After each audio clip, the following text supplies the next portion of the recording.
Et c'est une question de fond parce qu'il y a un brouillage du signal de la morale. Parce que ça passe par les référents ou les références.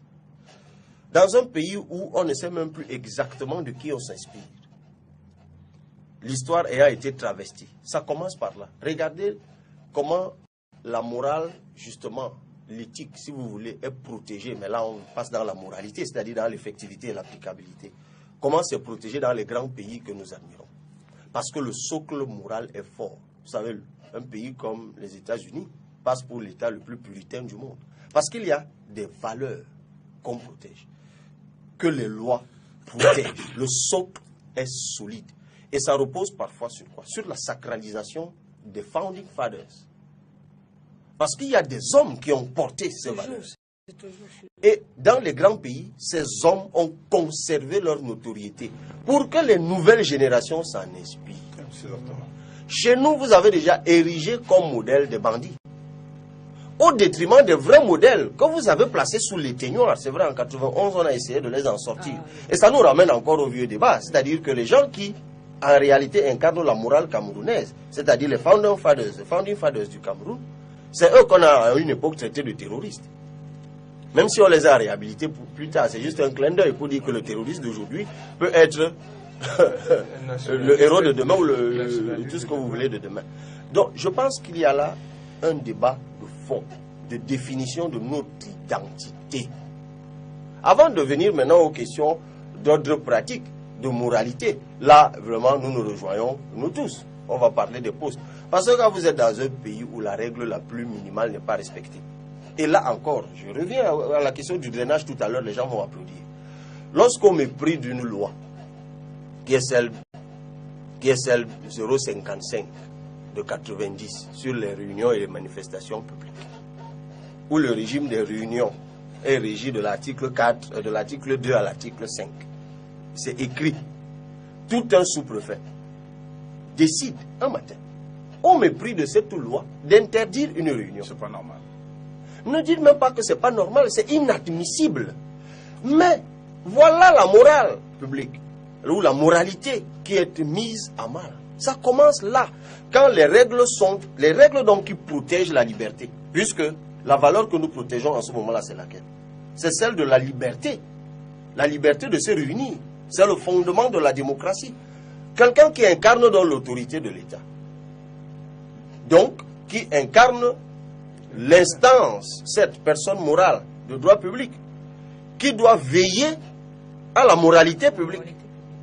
Lui qui est même garant de ce qu'on appelle l'ordre public, parce qu'au Cameroun, l'ordre public n'est pas défini. Mais quand on s'inspire des jurisprudences d'autres pays, on sait que l'ordre public, c'est la sécurité publique, la tranquillité publique, la salubrité publique et la moralité publique. Voilà les 4 éléments de l'ordre public. Ceux qui en sont donc les garants sont les premiers violateurs de la règle qui protège ceux dont ils sont les gardiens. On est donc dans un système complètement embrouillé. On le dit comme ça, et c'est pour ça que je vous ai dit quand vous m'avez appelé que de mon point de vue, ce thème était même plus important que le premier qu'on a évoqué tout à l'heure. Parce qu'en fait, le premier est un dérivé de celui-là. C'est ça le fondement. Je pense que nous sommes donc dans un pays où il faut revenir à des choses simples. La morale, c'est ce qui est bien. Et ce qui est bien est défini par les règles qui gouvernent une société. Et ce bien-là vise quoi? L'homme, l'humain, la protection de l'humain. C'est pour ça que le juriste que je suis n'est pas d'accord avec la définition de l'État où on dit qui a le monopole de d'accord avec la définition de l'État où on dit qui a le monopole de la violence légitime. Parce qu'en réalité, c'est ça qui donne droit à tout ce que nous voyons. Et parfois, finalement, on manipule même les militaires pour faire encore une digression qui, à leur corps défendant, sont obligés d'obéir aux ordres et de détruire l'humain qu'il y a devant eux. Je pense qu'il faut revenir à ces basiques. Et ce Cameroun nouveau que nous voulons construire aujourd'hui, pas demain, M. Bimaï, doit donc replacer la morale au cœur. Je considère les rapports de force sur le terrain. Au cœur, oui, évidemment, ils peuvent changer. Parfois subitement. Très vite. Il faut revenir à cela. Parce que si ces valeurs, cette jeunesse dont vous parlez, si elle n'est pas suffisamment imprégnée de ces valeurs, c'est quoi l'État? C'est quoi la chose publique? C'est quoi la fonction publique? C'est servir, c'est l'humain, M. Bimaï. C'est ça la clé de tout. Lorsqu'un usager se lève un matin, va dans un bureau. Vous savez, il y a une chanson qui chauffe maintenant au milieu des jeunes, c'est M. Dimaye. Vous êtes M. Dimaye. C'est M. Dimaye qui dit on ne vous a pas laissé quelque chose comme ça. Où il dit on vous a laissé les grands whisky, les grands champagnes, même nos petits kitoko. Vous êtes venus encore là-dedans. On vous a laissé les palais et tout. Vous venez encore nous pourchasser dans les quartiers. C'est qu'en fait, cette chanson est la traduction de la rupture qu'il y a avec l'État et la nation, justement. C'est-à-dire que le Camerounais aujourd'hui, parce que la morale a foutu le camp, l'humain n'est plus au cœur de tout. Vous allez dans un service public, vous êtes stressé. Alors que vous êtes dans votre pays, et vous allez vers quelqu'un qui est payé par vos impôts pour demander un service public. Mais vous êtes stressé parce que vous savez très bien que quand vous allez arriver, d'abord il faut prier Dieu pour que la personne soit souriante, et de deux, pour qu'elle ne vous demande pas de l'argent. Quand vous devez aller à l'hôpital, pourquoi, M. Tongo, vous avez des enfants, ils sont dans une école publique ou une école privée? Privée. Je suis sûr que tous les quatre ici, si on pose la question, ce sera la même réponse. Pourtant, il y a, vous parlez de morale publique, vous parlez de l'école jeune, c'est M. Dimaye. Vous êtes M. Dimaye. C'est M. Dimaye qui dit on ne vous a pas laissé quelque chose comme ça. Où il dit on vous a laissé les grands whisky, les grands champagnes, même nos petits kitoko. Vous êtes venus encore là-dedans. On vous a laissé les palais et tout. Vous venez encore nous pourchasser dans les quartiers. C'est qu'en fait, cette chanson est la traduction de la rupture qu'il y a avec l'État et la nation, justement. C'est-à-dire que le Camerounais aujourd'hui, parce que la morale a foutu le camp, l'humain n'est plus au cœur de tout. Vous allez dans un service public, vous êtes stressé.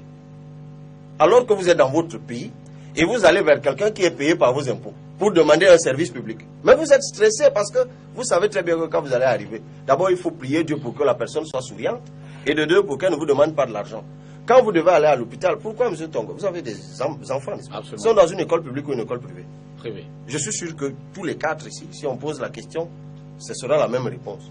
Pourtant, il y a, vous parlez de morale publique, vous parlez de l'école publique. Pourquoi vous avez fui l'école publique pour l'école privée? Pourtant, c'est l'école publique qui est financée et qui fonctionne avec votre argent des impôts.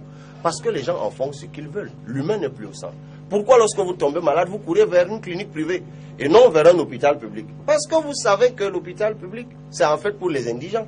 Et quand ils y vont, on appelle ces hôpitaux les mouchoirs. Il faut proposer, toi tu fais de l'État de la nation. Non, mais écoutez, mes propositions sont sous-jacentes. On a le temps d'écouter peut-être aussi M. Kengo. Non, mais quand je dis qu'il faut restructurer, remettre l'homme au cœur, il n'y a pas meilleure proposition que celle-là. Vous savez, sortez de la rhétorique du RDPC qui tend toujours à vouloir balayer tout ce qui est dit.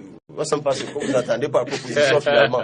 Non, c'est ça la clé. C'est une question transversale qui va au-delà des clivages. Remettons l'homme au cœur de tout et la protection de l'homme doit être assurée par les règles dont nous nous sommes nous-mêmes dotés et il faut les respecter.